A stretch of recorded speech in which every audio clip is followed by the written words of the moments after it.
The Border Patrol agent's sneer was a familiar sight, but his words sliced deeper. Fake documents won't get you through here, sweetheart. Lieutenant Colonel Reggie Johnson, disguised as a trucker named Regina from Atlanta, merely smiled. She was built like a sprinter, eyes sharp with years of covert service. From beneath her worn cap, she slid a military ID into view with practiced ease. The agent, Mark Johnson, paled. Just for a second, the Arizona-Mexico border near Nogales shimmered under a winter sun, the air thick with exhaust and suspicion. Reggie leaned against her navy blue Kenworth T680, manifest reading agricultural equipment, though the trailer contained something far more critical: embedded surveillance systems, encrypted uplinks, and high-tech tracking gear. She wasn't hauling gear. She was hauling truth. Months of work had gone into her alias.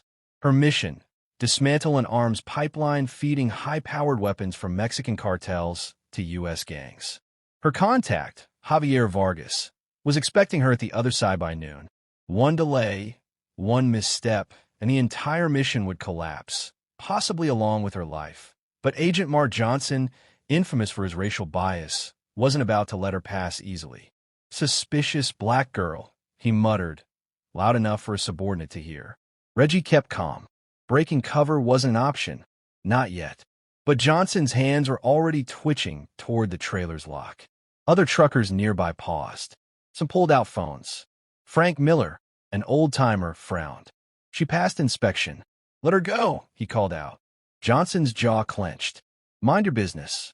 Or maybe I'll find something in your truck next." Reggie calculated fast. Engage? Reveal her authority? Or risk getting exposed by a thug in uniform?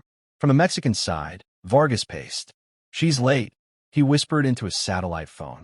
"Aboard if she's compromised," El Fantasma's voice replied coldly. Meanwhile, Johnson pounded on the trailer door. "Get down here, girl." Reggie descended, calm on the outside. "Good morning, sir. Is there an issue?" "Yeah," he growled. "A black woman hauling high-value freight? In this rig? You think I'm stupid?" "No, sir. 8 years on the road. No trouble before." Johnson laughed bitterly. 8 years? I bet you can't even drive this thing.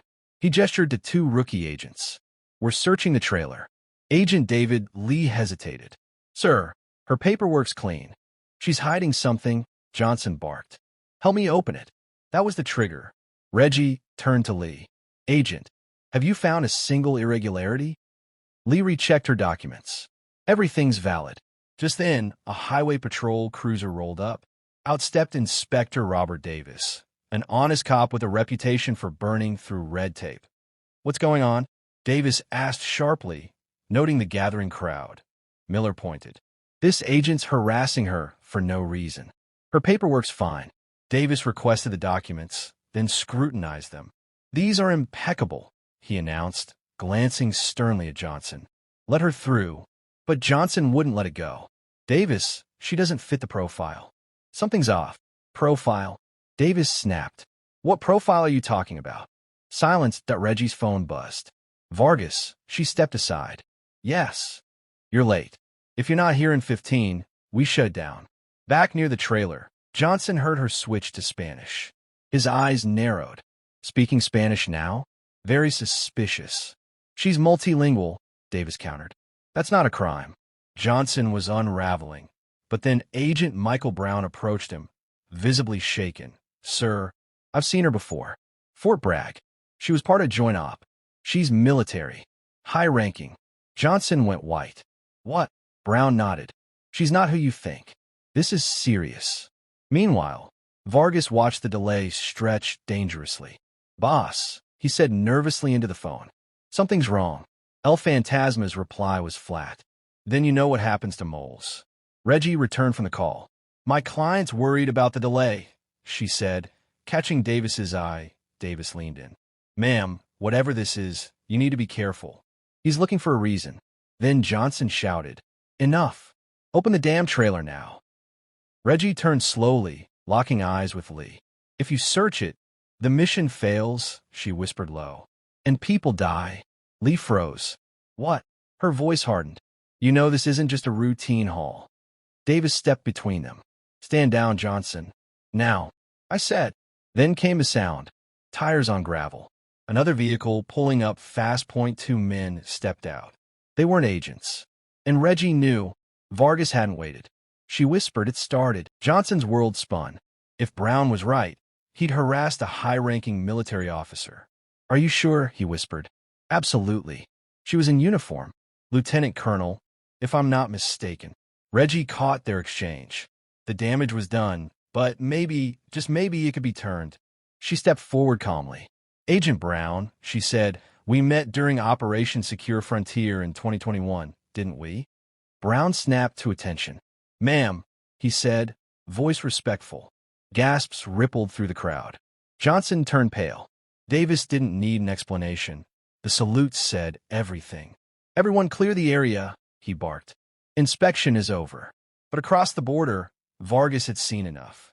Boss, he said, breathing hard into his phone, she's military. Lieutenant Colonel. El Fantasma's reply was ice. Eliminate her. Now, Reggie spotted the shift in body language. Vargas was no longer observing. He was coordinating. She turned to Davis, urgent. We need to speak. Now. Alone. Davis didn't hesitate. Brown, clear the road. Lee, move those rigs. Once alone, Reggie got to the point. My cover's blown. That side's prepping an elimination team. Davis's expression darkened. How many? At least 4, maybe more. They'll strike hard, fast, and without warning. Brown stepped forward again. Ma'am, I'm former infantry. I've got your back. She nodded, processing options. She couldn't retreat. Not yet. Critical intel still needed to be transmitted. But crossing now was suicide. Then a voice cut in. I can get you out, said Frank Miller. My truck's reinforced. Homemade armor, reinforced axles. It ain't a tank, but she'll hold. She looked at him, surprised. Why would you risk this? He shrugged. You're fighting for something bigger. I got a daughter your age. I'd hope someone would help her too. Reggie turned to Davis. I need to reach a transmission point across the border. It's time sensitive. Cartels shifting bases.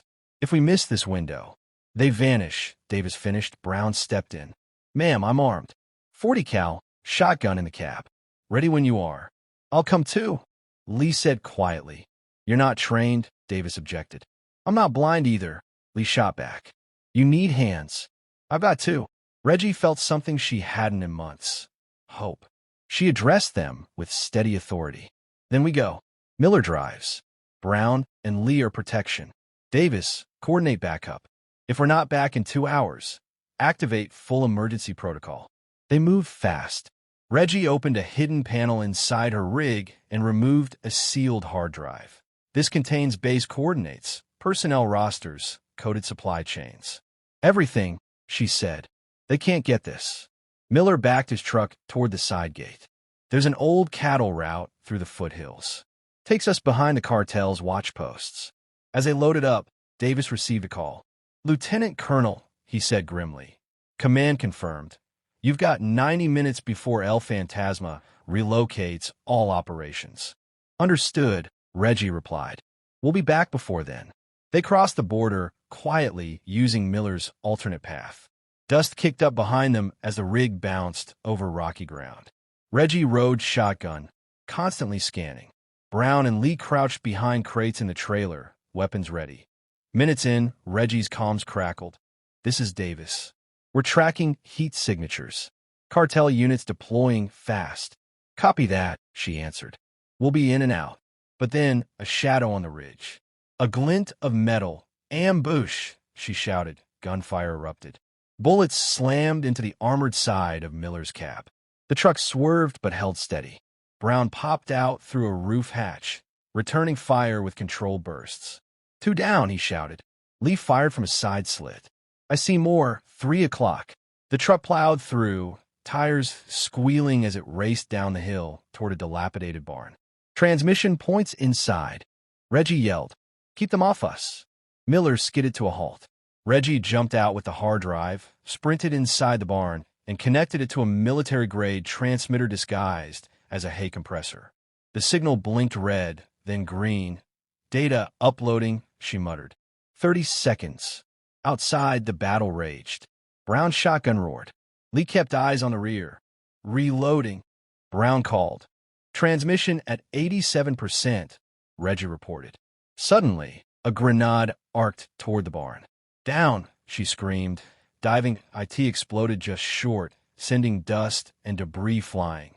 Miller, bleeding from the arm, refused to stop. Drive's done. Reggie checked. Transmission complete. Then let's go. They piled back in. Reggie shouted coordinates to Davis over radio. We've transmitted. All critical data secure. Operation Ghostfall is green. Confirmed, Davis replied. Air evac inbound in 15. Hold tight. But El Phantasma wasn't done. A black SUV sped toward them. Reggie turned to Brown. Disable that truck. Brown leaned out and fired 3 rounds into the grill. The SUV swerved, smashed into a boulder, and flipped. Miller didn't slow. He drove straight through the chaos point. 20 minutes later, they crossed back into U.S. territory. Davis stood waiting. You did it, he said. Reggie, dust-covered and drained, nodded. Mission complete.